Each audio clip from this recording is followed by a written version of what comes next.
We are not alone. We are not alone, as there are thousands, tens of thousands of innocent civilians whose lives were taken by a murderous death cult that maintains a stranglehold on our beloved Iran.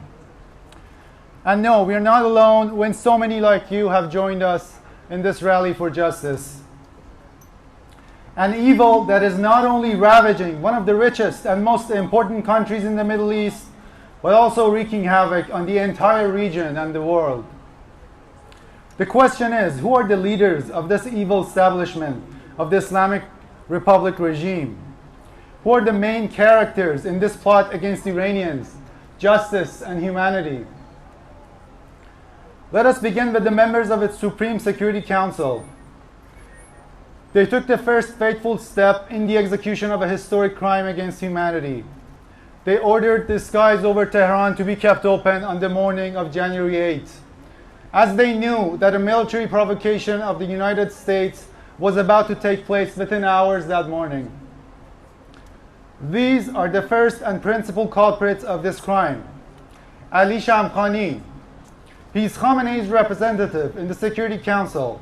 He and his extended family are directly implicated in major corruption scandals such as smuggling of illicit goods, control over shipping and trade, and illegal construction projects throughout the country. When asked why he ordered the shooting of innocent youth who were peacefully protesting on what became known as the Bloody November, he responded that this was an ultimatum. He is listed in the targeted sanctions by the US. Mohammad Hossein Bagheri, he's the head of the Joint Armed Forces, a main strategist of the Islamic Republic's power mongering in the region and its other nefarious military actions. He's listed in the targeted sanctions of the US. Hossein Salami, the commander of the Islamic Revolutionary Guards Corps. He's a mastermind of unconventional warfare in the region who is directly implicated in the shooting down of Flight PS-752. Due to his involvement in the Bloody November massacres, he's listed in the targeted sanctions of the US and the European Union. Hassan Rouhani, he was the head of the Security Council at the time and an intelligence operative who was also the president of Iran for the past 8 years. He was a leading actor in the imposition of forced hijab on the women of Iran and a leader of the brutal crackdown on Iranian students in 1999. His 8 years of service to his supreme leader left Iran in financial ruin and on the brink of an environmental disaster with countless families mourning. Javad Zarif, the foreign minister of the Islamic Republic, who is known by many around the world as Iran's Ribbentrop. He's listed in the US sanctions due to his involvement in carrying out Khamenei's foreign ambitions.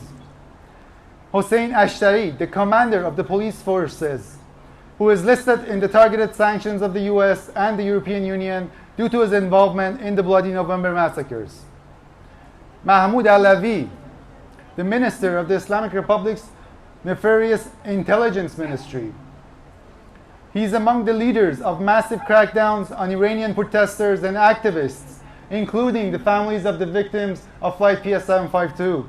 He's listed in the American targeted sanctions. Abdulreza Rahmani Fazli, the interior minister, who when asked why the protesters were shot in the head, his response was that they were also shot in the leg. He's listed in the United States targeted sanctions due to his involvement in the Bloody November. Ali Larijani, the Speaker of the Islamic Parliament at the time of shooting down of Flight PS-752. He and his brothers constitute a mafia gang with high influence in all branches of Islamic Republic and are despised by all Iranians. Among other acts of treason, they led the corrupt negotiations in the treasonous treaties with China.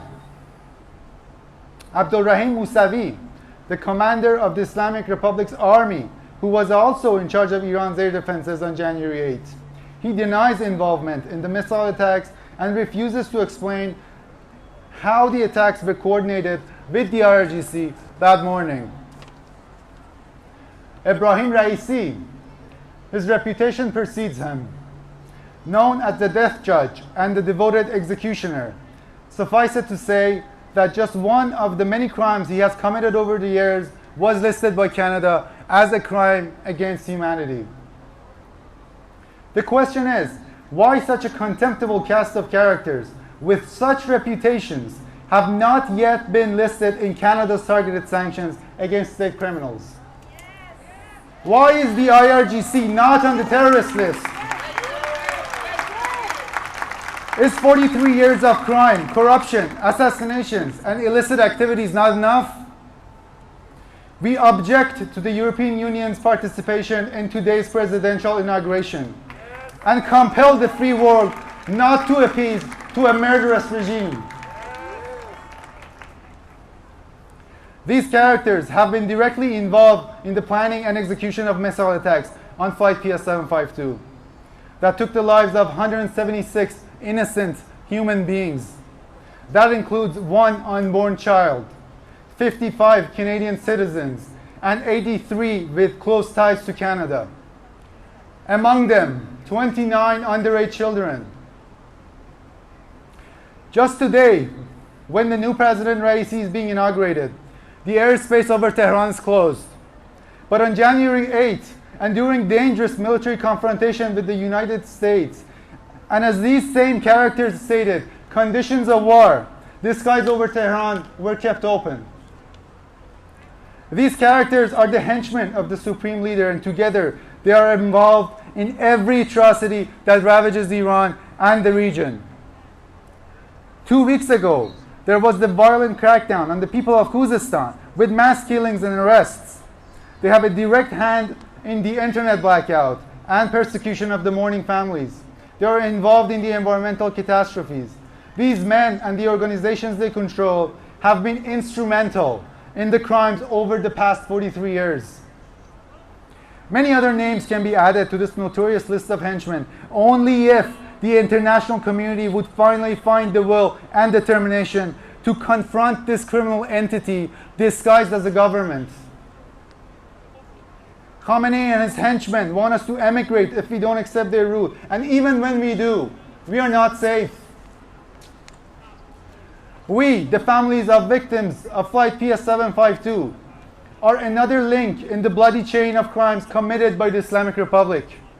We stand with all of the victims of that regime and remain resolute in our demands. 1. The crime of missile attacks against Flight PS752 must be investigated. Canada's Federal Police, the RCMP, claims that they lack sufficient information. What more information do they need than the slain bodies of 176 innocent men, women, and children? We demand investigation into all aspects of this crime. We demand the truth. There are witnesses, information, and documents. If you're waiting for the Islamic Republic courts to investigate their own crime, the past is prologue. What happened with the murder of Zahra Kazemi, the Iranian-Canadian photojournalist?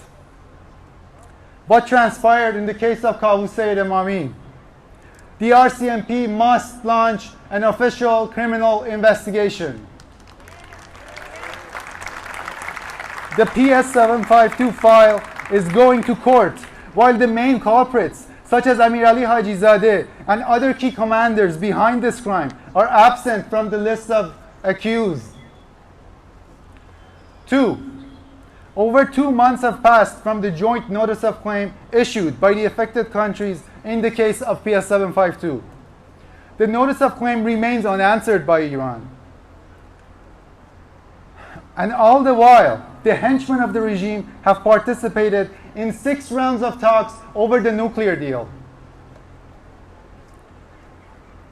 We shall no longer wait, especially when a notorious character such as Ibrahim Raisi sits on the other hand of the negotiation table. If there is anything that matters in these negotiations, it is the truth, transparency, accountability of culprits, and justice for the victims. None of the reports published to date have shed any light on the truth. We are dealing with a state that orders assassinations, abductions, and terrorizes Iranians inside and outside of Iran without a trace. The only way to confront a criminal state is by international pressure and uncompromising principles. We ask the Canadian government to refer our case to the ICAO Council without delay. And if that fails, Canada must take our case to the International Court of Justice.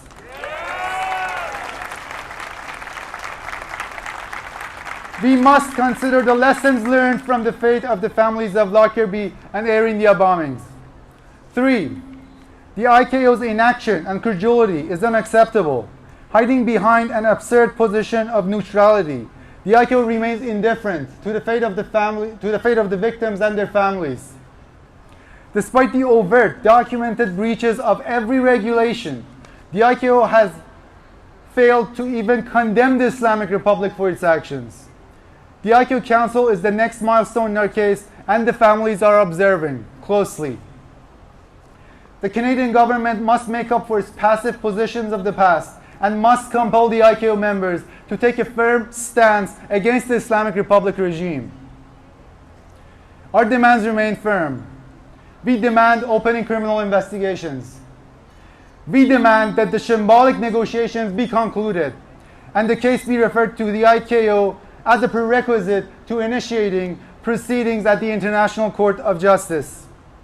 We, the families of the victims of Flight PS752 have lost everything precious in our lives. And now, as we stand before you, our resolve to get justice and hold the criminals accountable remains strong. We are not alone, and if we can't reach our rightful claim to justice, we shall march again in a few weeks, not alone, but with an even bigger crowd of supporters. We shall never forget, and we shall never forgive. Thank you.